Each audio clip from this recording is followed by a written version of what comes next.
Saludamos también a los hermanos que están conectados vía internet.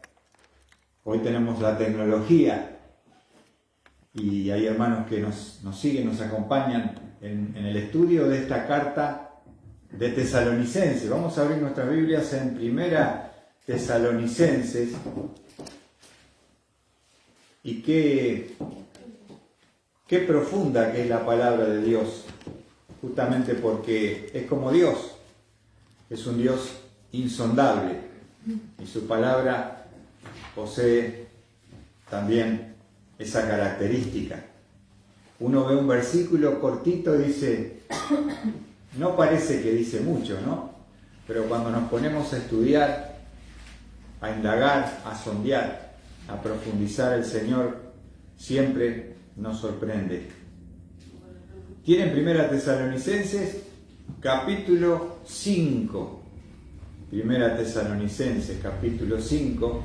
Estamos con el versículo 20, que comenzamos el domingo pasado a desarrollar.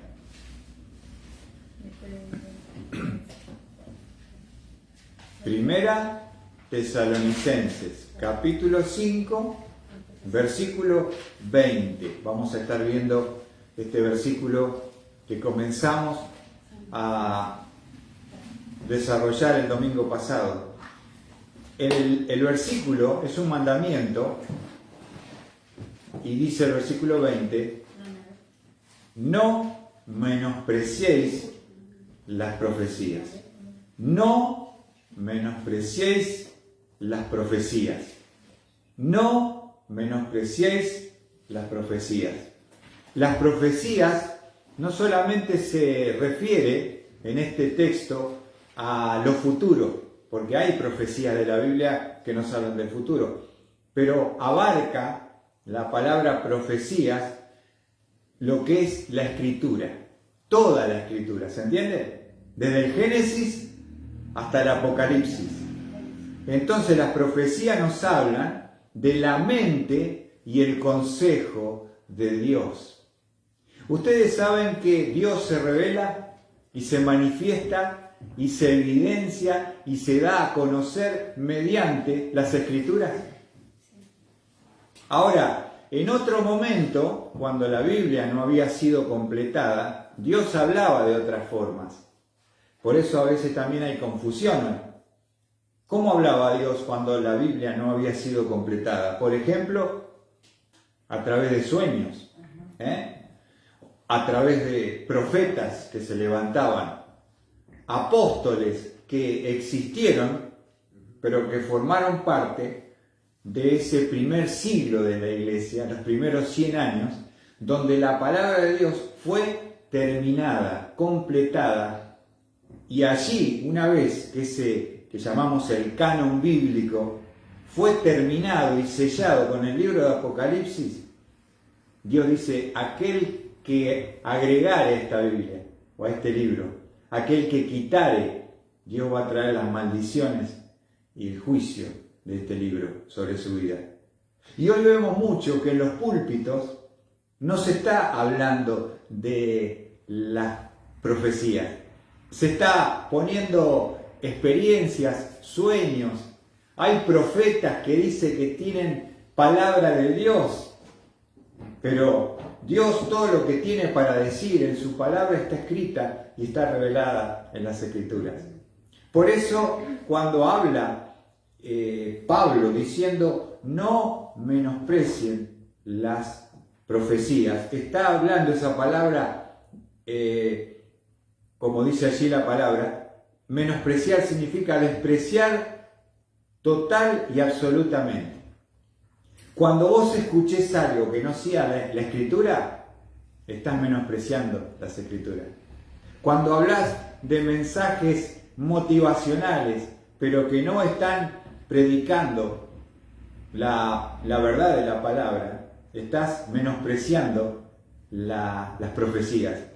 Porque las profecías tienen las Escrituras, todo, absolutamente todo lo que el hombre necesita para su alma, para su vida, para manejarse con la familia, en la sociedad, en el trabajo. podemos conocer el futuro, no vamos a ir a un, como hacen los del mundo, a un medium curandero para saber qué es lo que pasa. Está todo en la profecía. Entonces, ¿se dan cuenta cómo Dios nos dice, cuídate, porque hoy en nuestras iglesias evangélicas, no en todas, pero en un grupo grande, no se están abriendo las profecías, no se está predicando las escrituras. Se habla de experiencia, se habla de sueño, se habla de nueva revelación, como si Dios no hubiera hecho completo y perfecto este bendito libro. Estamos faltándole el respeto y una blasfemia contra Dios, diciendo, acá le falta algo a lo que escribió Dios. Cuando nosotros estudiamos, ¿no es cierto? Y tenemos un problema y alguien me dice, pastor, tengo este problema. Buscamos un versículo y dice, ¡wow! Está todo ahí. Hay que saber, por supuesto, hay que conocer la palabra, hay que indagar la palabra para poder encontrar. Pero todo lo que tú necesitas, tu alma necesita, para crecer, para desarrollarte, para ser un siervo, una sierva de Dios, está absolutamente todo en las Escrituras.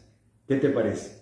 Entonces, no menospreciemos, despreciar total y absolutamente las Escrituras, hablando algo en el púlpito, en una iglesia, que no sea las Escrituras.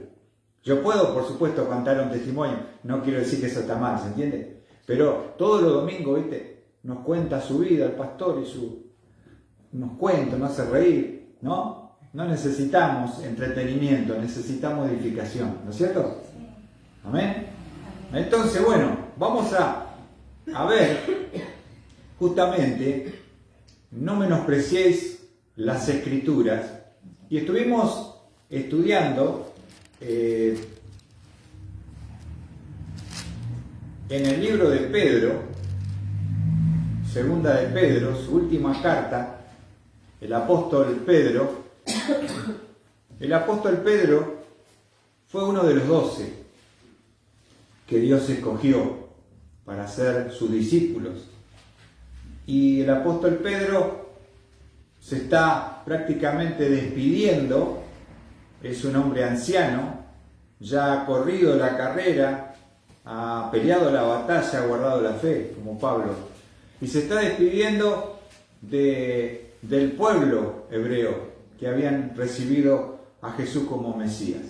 Y él dice, inclusive en la carta, fíjense en el segunda de Pedro, capítulo 1, versículo 14, él va a decirle a los hermanos que le queda poco tiempo. Lo dice en el versículo 14, fíjense lo que dice. Segunda de Pedro 1:14, sabiendo que mi separación del cuerpo terrenal es inminente, tal como me lo ha declarado nuestro Señor Jesucristo. ¿Qué está diciendo Pedro? Me queda poco tiempo. ¿Saben que Pedro murió crucificado? Ahora, Pedro, cuando el Señor lo llama, ¿se acuerdan que Pedro le negó 3 veces que lo conocía? Con maldición la última vez. Después Dios lo va a buscar al lago allí de Genezaret, de Galilea, y restaura su vida. Y fíjense, vamos a ver algo interesante para aquellos que tal vez no lo saben. Ahora, fíjate si Dios te llama y te dice, mira Luisito, seguime. Yo, Señor, sí, y te voy a decir, mira, te voy a decir unas cosas que, como soy Dios, yo sé el futuro, el único que sabe el futuro es Dios. Y entonces cuando lo llama, le dice, Pedro, ¿me amas? Tú sabes que te quiero, tú sabes que te quiero. Pedro, ¿me quieres? Tú lo sabes todo, tú sabes que te quiero. Cuando Él lo llama y lo restaura para que se vuelva a poner de pie, Jesucristo en Juan, el Evangelio, capítulo 21, le va a mostrar cuál es el precio de seguir a Cristo. Porque Él dice en el versículo 18, acá Pedro es joven, tenemos que entender, ¿no? Que pasaron muchos años. Evangelio de Juan, capítulo 21, versículo 18. Dice el Señor a Pedro, en en verdad te digo, cuando eras más joven, te vestías y andabas por donde querías. Pero cuando seas viejo, observa. Lorena, no lees. Cuando seas viejo, observa que le va a decir en qué momento de su vida va a morir. Cuando seas viejo, extenderás las manos y otro te vestirá y te llevará a donde no quieras. Extenderás tus manos, está hablando de extensión en una cruz, porque dice el versículo 19, esto dijo dando a entender la clase de muerte con que Pedro glorificaría a Dios. Y habiendo dicho esto, dijo, sígueme. Pedro, ¿estás seguro de seguirme? Yo te quiero mostrar tu final. Vas a morir porque van a extender tus brazos, te van a crucificar. Y de esta manera vas a glorificar mi nombre. ¿Estás dispuesto a seguirme? ¡Oh! Ahora, el Señor le reveló en ese momento su final personal. Y ahora Pedro ya está viejito. En la segunda carta y última que va a escribir antes, él reconoce que el Señor le dijo, mirá, Pedro, queda poquito. Ahora, escuchá una cosa, cuando uno ya está por salir e irse de este mundo, uno dice sus últimas palabras, y son palabras, yo me acuerdo un hermano en Cristo, que lo fui a visitar al hospital, estaba muriendo de cáncer. Eso marcó mi vida, porque yo en ese momento no estaba andando bien. Tenía cierta debilidad o ciertas luchas muy grandes. Y a veces uno, viste, que quiere como abandonar. Y él se pone a llorar. Y yo lo miro y le digo, me dice, ¿sabes por qué lloro?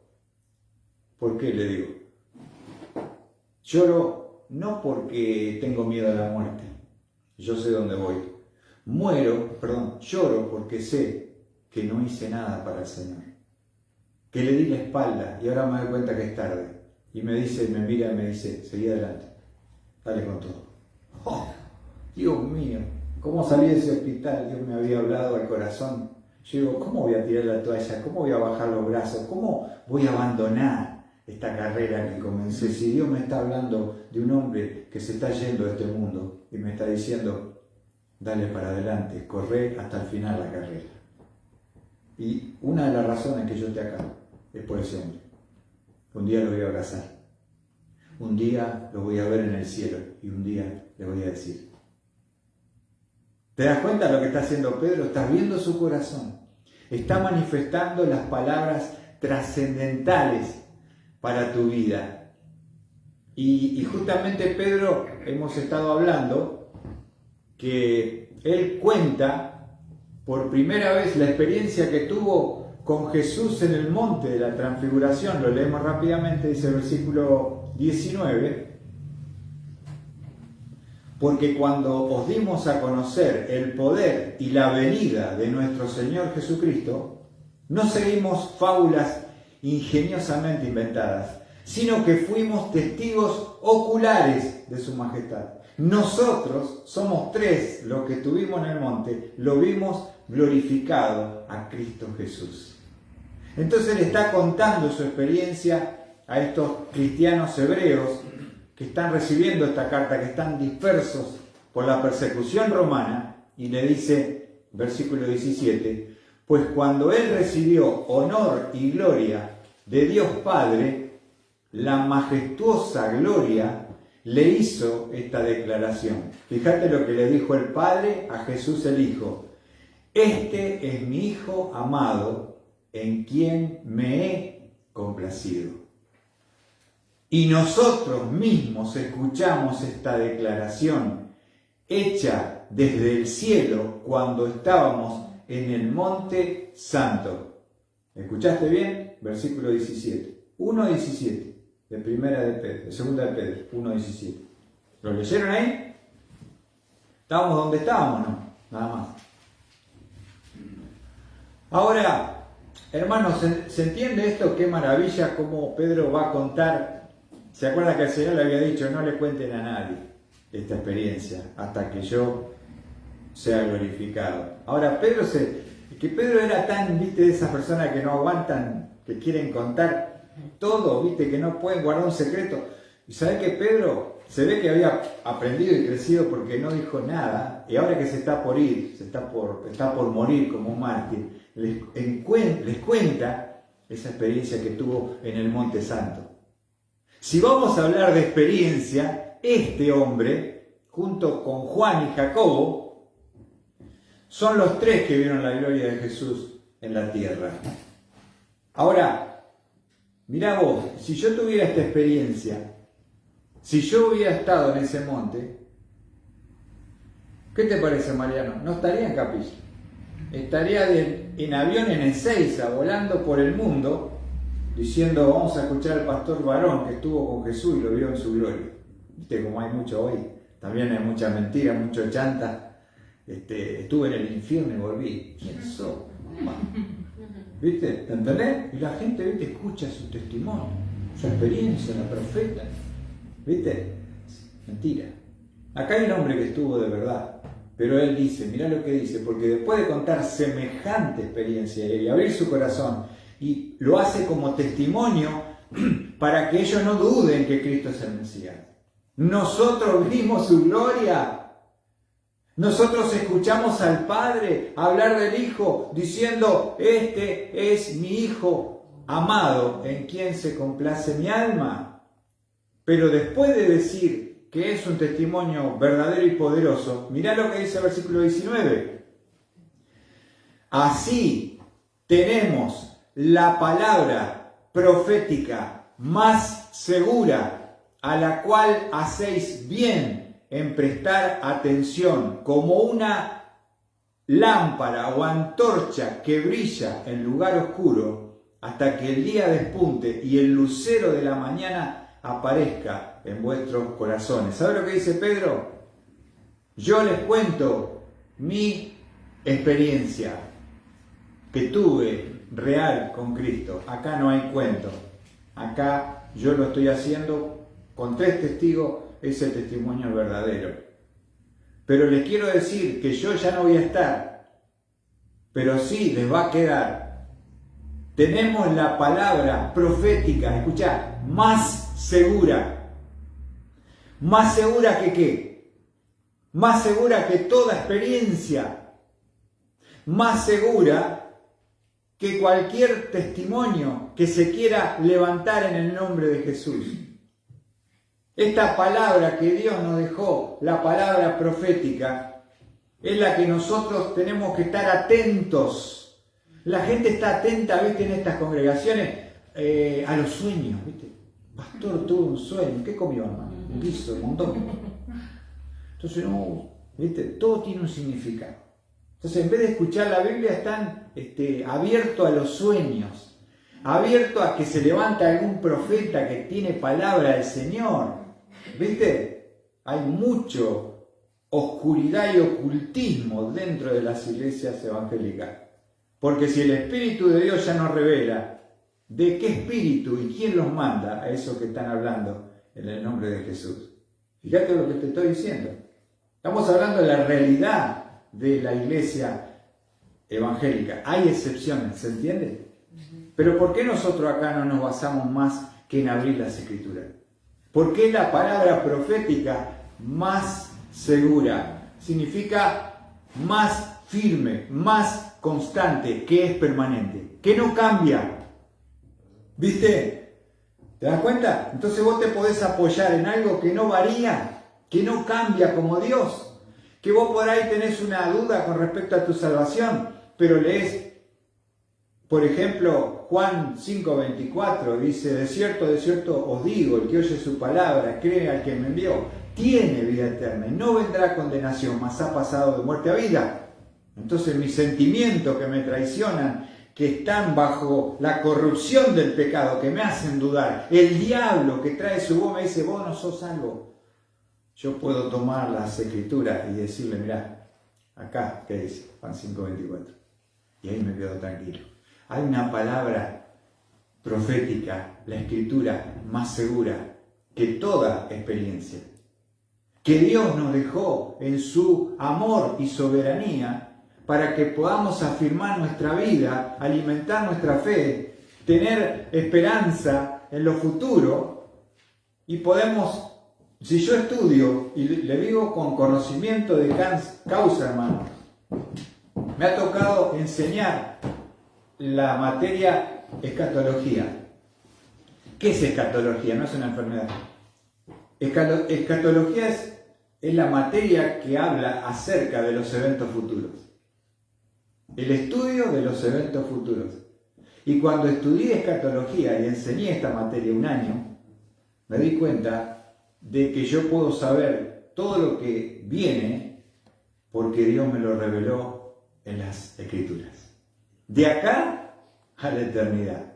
Pregúntame qué va a pasar con Israel, pregúntame qué va a pasar con la iglesia, pregúntame, pero no porque yo sea el que sabe, porque estudié lo que Dios me reveló. ¿Se entiende? Entonces no necesito otra cosa, necesito lo que es firme, permanente, hasta que Cristo me venga a buscar. Y entonces lo que dice Pedro, yo les cuento como un testimonio para que no tengan dudas, lo hago porque es algo que yo viví y me pasó. Yo vi la gloria de Cristo, pero hay algo más seguro en el cual pueden descansar, en lo cual pueden confiar, en lo cual pueden asentar y alimentar su fe. ¿Qué es? Tenemos la palabra profética más segura. Ahora, te quiero mostrar dos razones por qué la Escritura es más segura que cualquier cosa que te quieran ofrecer en una iglesia. Si no te ofrecen Escritura, no te metas. No busques milagros y poderes, ¿viste? Las iglesias son una más espectacular que la otra. Invasión de amor, ¿no? Esas cosas. ¿Se dan cuenta? ¿Viste? Como decir, milagros, portentos y la gloria de Dios. ¡Oh! Yo digo, ¿dónde entro acá? El lugar santísimo. Unos nombres medio, ¿viste? ¿Cómo se dice? Cuando esas personas que son fantásticas. ¿Qué le queremos mostrar a la gente? No, queremos atraerlo. La pastora. La pastora, no me hable de eso que se me paran los pelos. Pero, pastora, escuchen, pastora, después lo vamos a ver.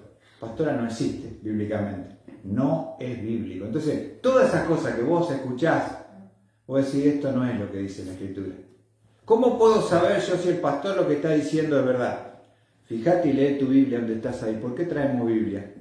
Porque yo no te quiero engañar, ni engatusar, ni dar la palabra del pastor. El pastor lo que hace es comunicar la palabra de Dios. Y ahí yo me puedo quedar tranquilo. Porque él leyó lo que está escrito y lo explicó. Y yo voy con mi Biblia y puedo corroborar. A mí no me van a vender gato por liebre. Yo soy un viejo ya, zorro de las cosas de Dios. Y he visto montones de cosas. Pero hoy estamos en un tiempo peligroso en el cual hay muchas ofertas, pero pocas te dicen, vení que vamos a abrir la palabra profética más segura. Vení por los sueños, vení por los milagros, vení por la prosperidad, vení, viste, que Dios te va a bendecir, vení que te va a sanar, vení que... ¿Viste? Y la gente que está ahí adentro no sabe si se muere dónde va. Entonces eso es trágico. Quiere decir que hay un error. Entonces yo quiero basarme en la palabra profética más segura.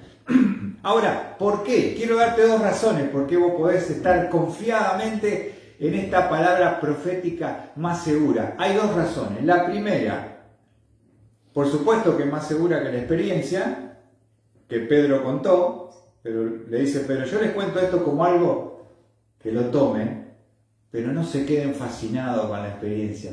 Quédense agarrados y atentos con la Escritura, porque yo mañana me muero, el Señor me lleva y no voy a estar más.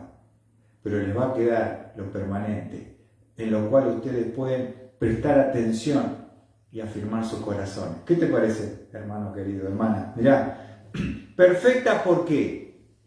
¿Por qué es más segura? En primer lugar, porque por medio de las Escrituras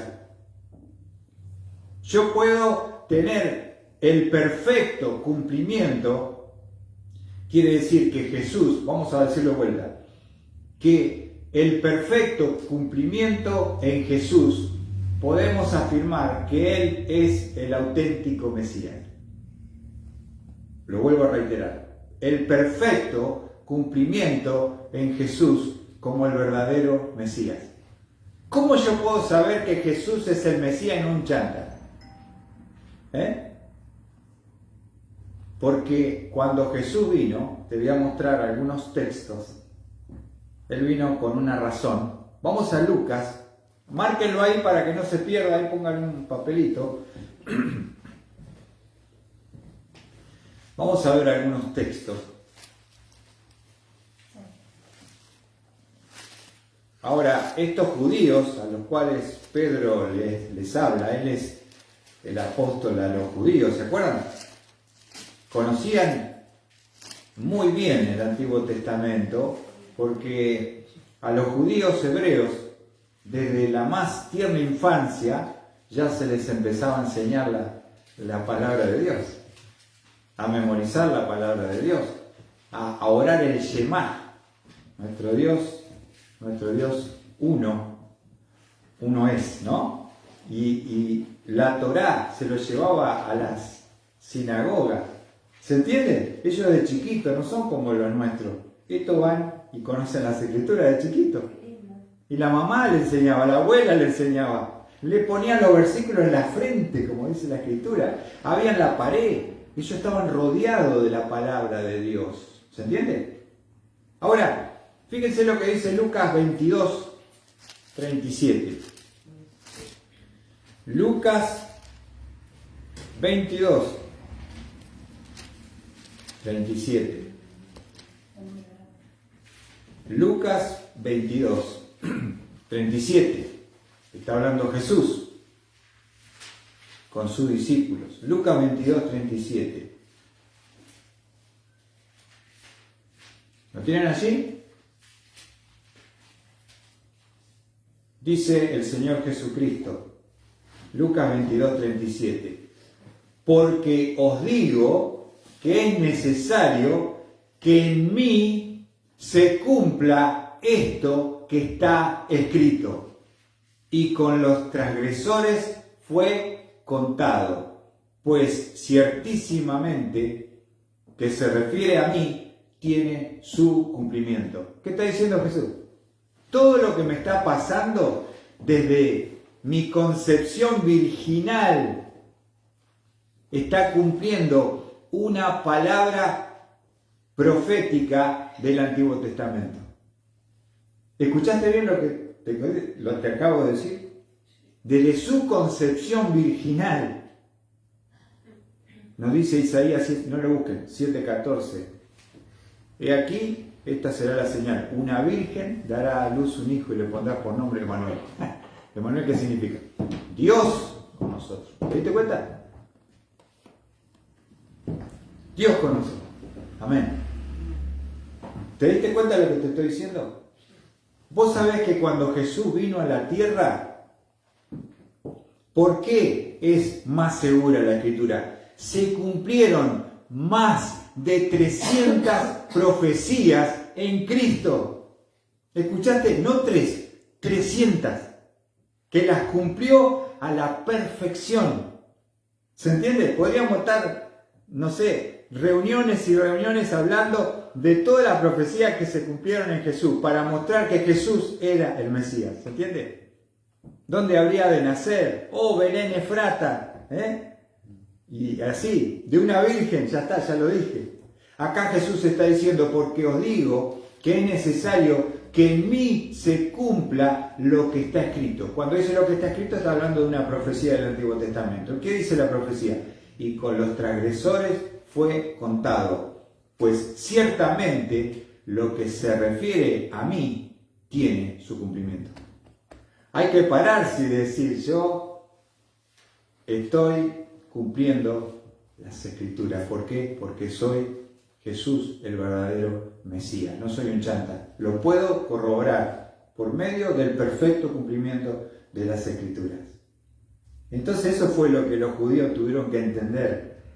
que le rechazaron, ¿se acuerdan? Que le crucificaron, que los líderes los incitaron para que pidieran a Barrabás un asesino, ladrón. ¿Y qué hacemos con Jesús? Crucifícale, crucifícale, escuchá bien, su sangre sea sobre nosotros y sobre nuestros hijos. Rechazaron y crucificaron al Mesías y se lo entregaron a los gentiles, al imperio romano, para que lo maten, pero estaba todo escrito en las profecías del Antiguo Testamento. ¿Por qué yo me puedo quedar tranquilo que Jesús es y ellos creyeron que era el Mesías? Porque vieron el cumplimiento de cada una de esas profecías que habría sobre él. Fíjate lo que dice Jesucristo con los discípulos en Lucas 24, un poquito más adelante. Lucas 24. ¿Está bien? Lucas 24.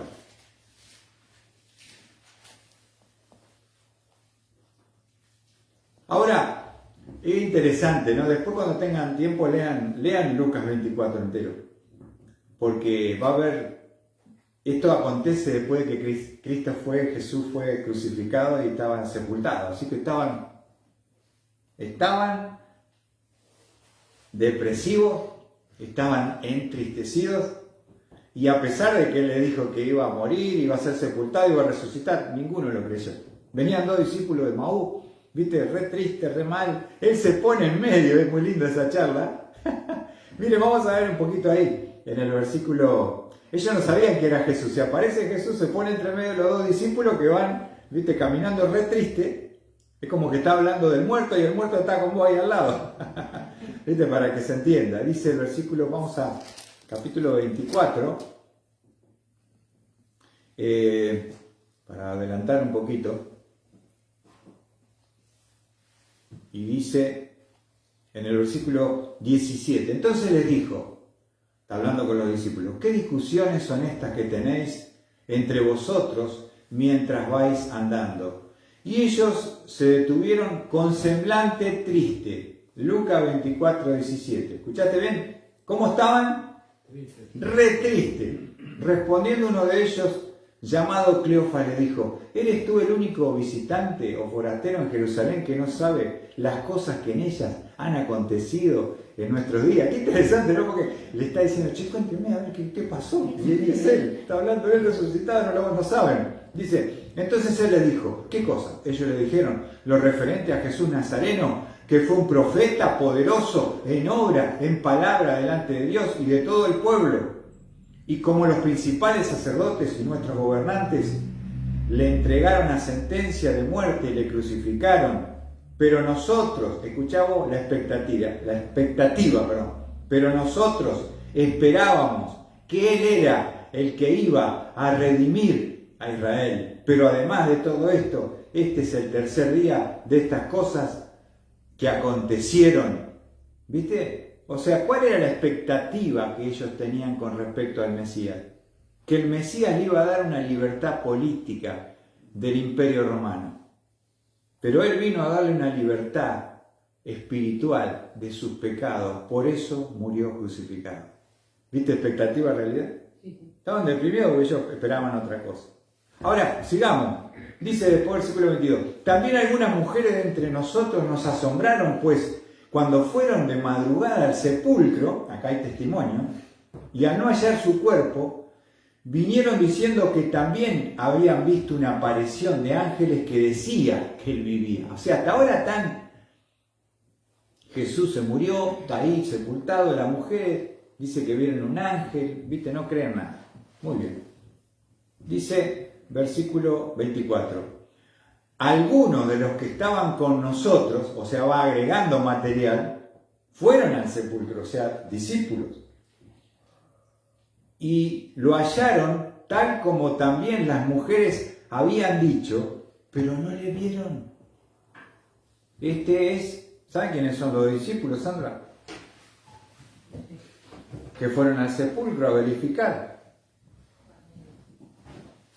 Juan y Pedro. ¿sabes? Fueron a ver y no estaba Jesús. Ahora, ¿se diste cuenta que ellos no creen nada?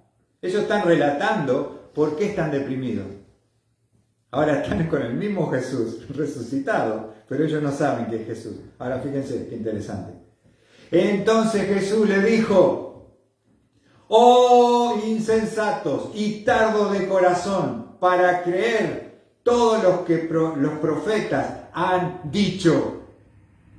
¿No era necesario que el Cristo padeciera todas estas cosas y entrara en su gloria? Y comenzando por Moisés y continuando con todos los profetas, les explicó lo referente a él en todas las escrituras. Le hizo un estudio expositivo bíblico que no sé cuánto tiempo duró.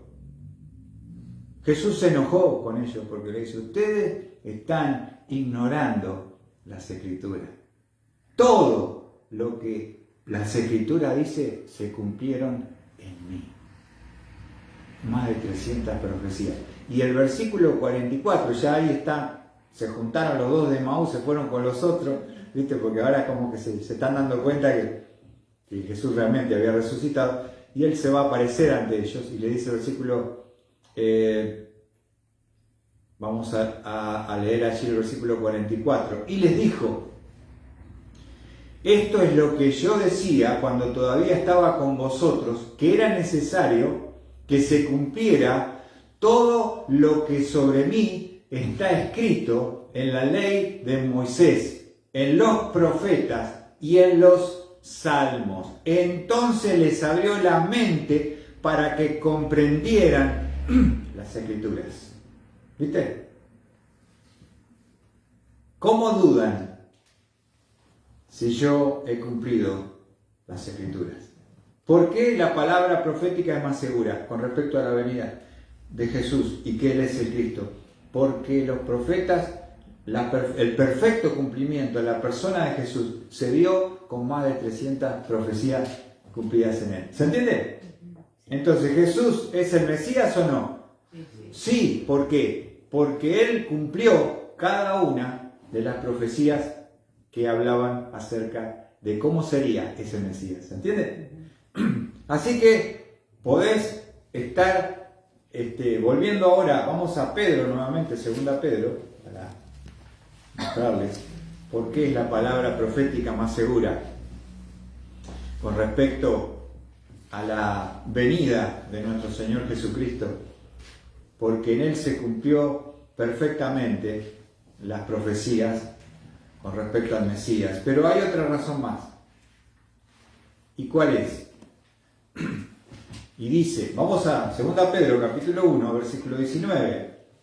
Así que tenemos la palabra profética más segura, a la cual hacéis bien en prestar atención, como una lámpara o antorcha que brilla en lugar oscuro, hasta que el día despunte y el lucero de la mañana aparezca en vuestros corazones. Entonces, ¿qué quiere decir Pedro? Pedro dice que las escrituras son como una antorcha. Cuando nosotros la encendemos y observamos en la oscuridad en la cual estamos, y aún nuestro corazón nos cuesta comprenderlas, tenemos una oscuridad. Porque si bien somos salvos, todavía está esa naturaleza adámica pecaminosa en nuestro corazón. Pero viene pronto el día en que el Señor viene a buscar a su gloriosa iglesia. Y Él, cuando nosotros, ¿para qué nos sirve la antorcha? Para alumbrar el lugar oscuro, porque nosotros estamos buscando que esa antorcha que alumbra nos va a llevar al encuentro con el lucero de la mañana. ¿Quién es el lucero de la mañana? ¿Quién es el lucero de la mañana? Jesús. ¿Se entiende? ¿Cómo andamos ahora en este tiempo, en este mundo, con un corazón oscuro, a veces luchando con nuestra incredulidad? Tenemos que encender esa antorcha, la Escritura, mirar, porque esa antorcha nos da esa luz para poder esperar y nos va a conducir al encuentro con el lucero de la mañana, dice, aparezca en vuestros corazones. Quiere decir, cuando Él venga a redimirnos, cuando la oscuridad de nuestra naturaleza pecaminosa adámica sea erradicada por la presencia, la aparición en el rapto, nosotros vamos a estar eternamente con el lucero de la mañana. Ahora, fíjate con respecto al lucero de la mañana, para que no haya ninguna duda de que está hablando acerca de Jesús. Vamos a ver allí en Apocalipsis 22.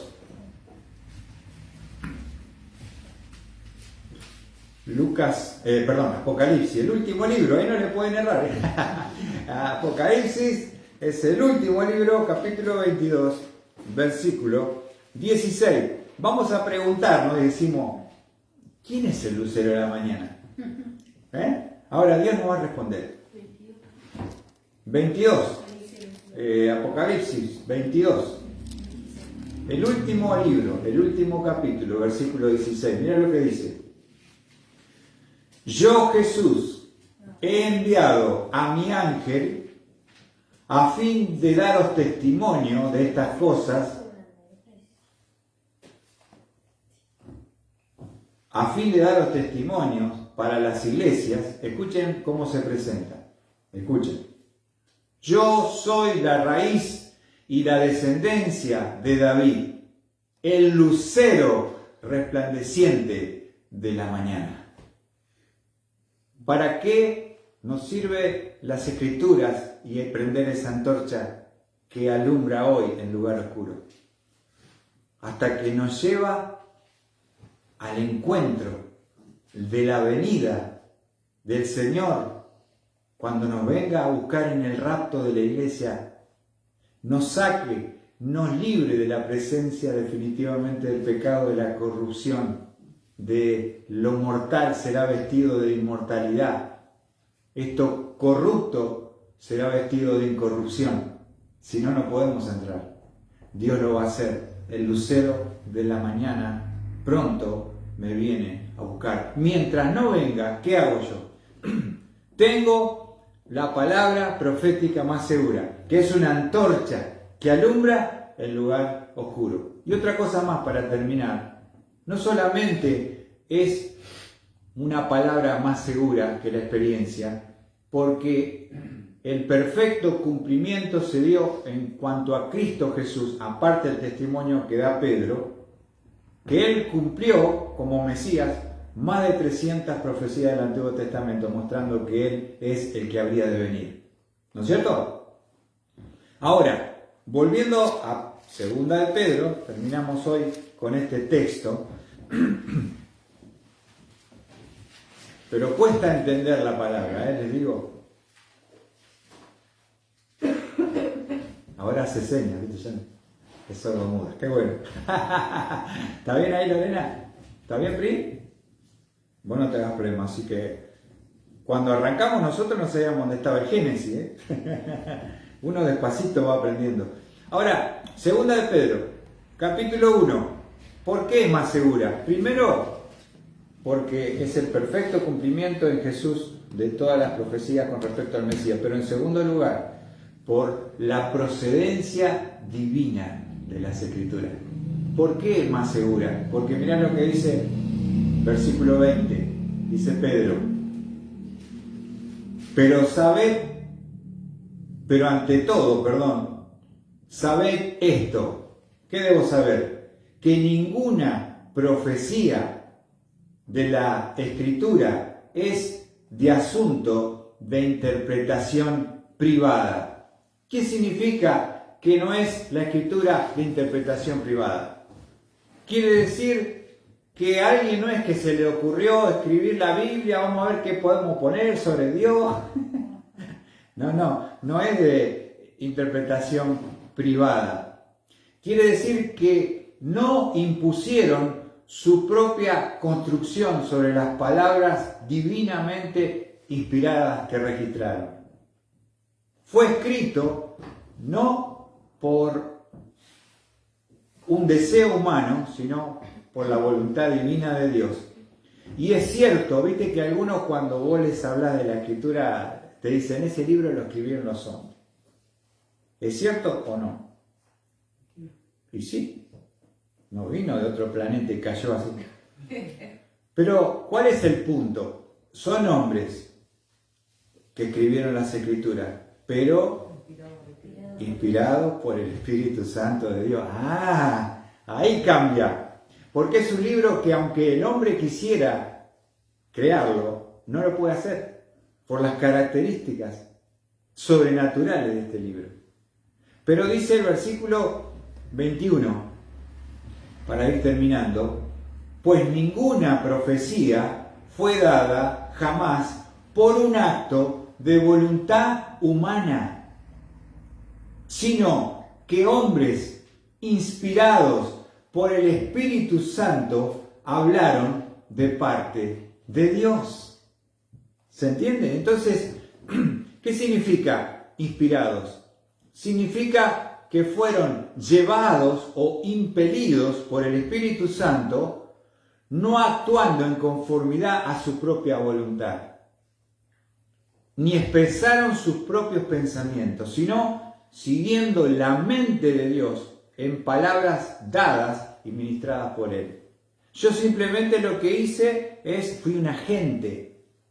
Mi mente, que el Espíritu sopló en mi mente, inspiró, y yo transcribí prácticamente lo que era el libro santo y maravilloso de Dios. Hombres inspirados por el Espíritu Santo de Dios. ¿Por qué podés confiar en este libro? Porque se cumple toda la profecía en Cristo. Él es el verdadero Mesías. Podés confiar en eso, no tenés duda. Más de 300 mandamientos, pero también podés confiar porque la procedencia de las Escrituras es divina, no es humana. Dios usó hombres, sí, con su carácter, su temperamento, su trasfondo, pero fueron inspirados. Lo vuelvo a reiterar la definición para que quede clara. ¿Qué significa inspirado? Significa que fueron llevados o impelidos por el Espíritu Santo, no actuando en conformidad con sus propias voluntades, ni expresando sus propios pensamientos, sino siguiendo la mente de Dios en palabras dadas y ministradas por Él. ¿Se entendió? ¿Viste cuando dice, tengo una musa, una musa de queso? No. Una musarela, una inspiración. Viste que los músicos dicen, me inspiré en mi Señor, me inspiré en, no sé, la social.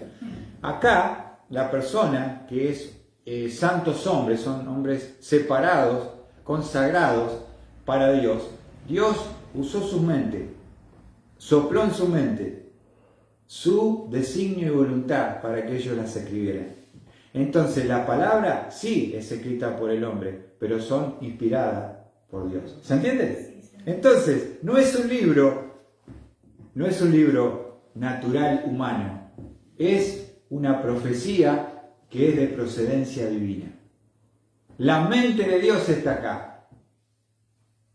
Los planes de Dios están acá. El propósito de Dios está acá. La salvación para tu alma está acá. La santificación para tu vida está acá. Tu futuro está acá.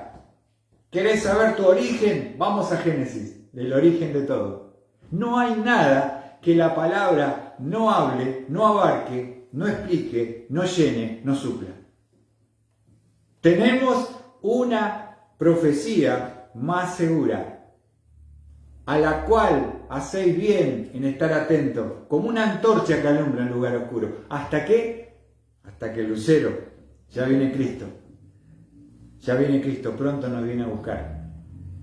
Resplandezca, alumbre para siempre en nuestros corazones y esa oscuridad que tenemos todavía sea disipada. Y termino con un texto más maravilloso que lo dice Juan, otro de los que estuvo en el Monte Santo, ¿te acordás? Primera de Juan, ahí en la carta. Después la de Pedro, sigue Primera Juan. Capítulo 3. Capítulo 3. Primera Juan, capítulo 3, versículo 2. Qué bárbaro estar con estos hombres, ¿no? Que estuvieron con Jesús. Viste, Juan es el discípulo amado, conocido.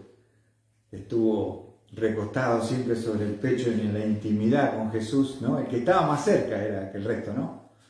Pero dice Juan, que también es un anciano, dice 1 Juan 3:2, amados, ahora, esto es lo que somos ahora somos hijos de Dios. ¿Qué te parece? Amén. Y aún no se ha manifestado lo que habremos de ser, pero sabemos que cuando Él se manifieste, seremos semejantes a Él, porque le veremos como Él es. ¿Qué te parece? ¿Sabes que vos, cuando Cristo venga, el lucero aparezca y brille en tu corazón, vas a ser como Jesús? Vas a ser perfecto, vas a ser santo, vas a tener poderes extraordinarios. Como Jesús podía pasar por una pared y decir, pasa vosotros. Podía decir, bueno, me voy para Galilea, y se iba para allá y estaba ya un toque. ¿Qué te parece, Lorena? Andá fijándote cómo vas a utilizar en la eternidad ese nuevo cuerpo. Es maravilloso, hermano, lo que dice Juan. Amados, ahora somos hijos de Dios. Aún no sabemos lo que se ha manifestado, lo que habremos de ser, pero sabemos, algo que sí sabemos, cuando Él se manifieste, cuando el lucero de la mañana venga, seremos semejantes a Él. ¿Por qué? Porque le veremos en toda su majestad, en toda su gloria, sin el pecado que esa oscuridad no estará más. Le veremos y seremos como Él. ¿Qué más podemos pedir? Entonces dejá de andar escuchando sueños, profeta, pastora, olvidar, agarrar las escrituras y prestar atención, porque esta es la santa, bendita, inspirada palabra eterna de Dios. Amén. ¿Podemos orar? Para terminar, le vamos a pedir a Mariano si él nos puede dirigir al Señor.